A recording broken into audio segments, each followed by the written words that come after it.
Your village actually very village and you what's saving village chief Wanyangara chief Chief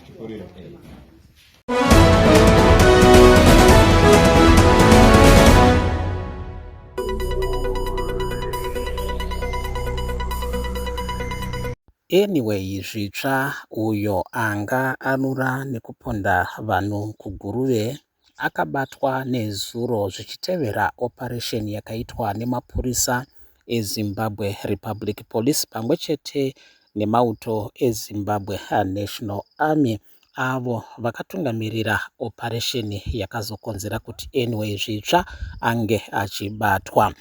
Anyway zvinotaurika kuti akapfurwa gumbo izvo zvaita kuti ange achitransfeiwa kubva kuchipatara cheguruve achiendeswa kuBindura Hospital. Pane mashokowo ekuti panga pachitaurwa nyaya yekuti anogona kutransfeiwa kuendeswa kuHarare.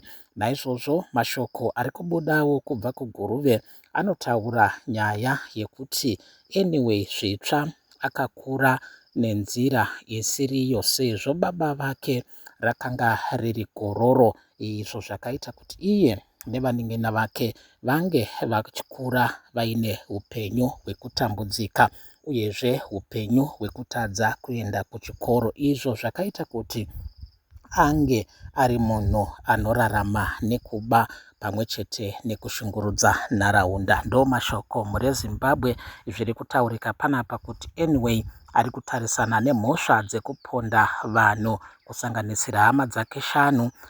Paine fungidziro yekuti pane vamwe vasati vawanikwa avo vachiri kutsvakwa nemapurisa eZimbabwe Republic Police.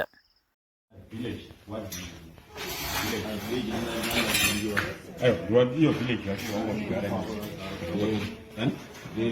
very village and you what's saving village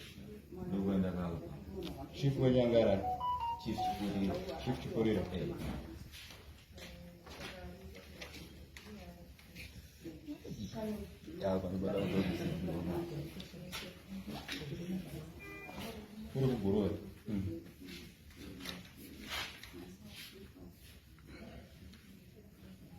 Makore magani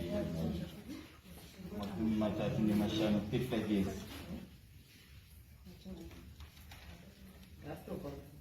35 Towanza mbomatizi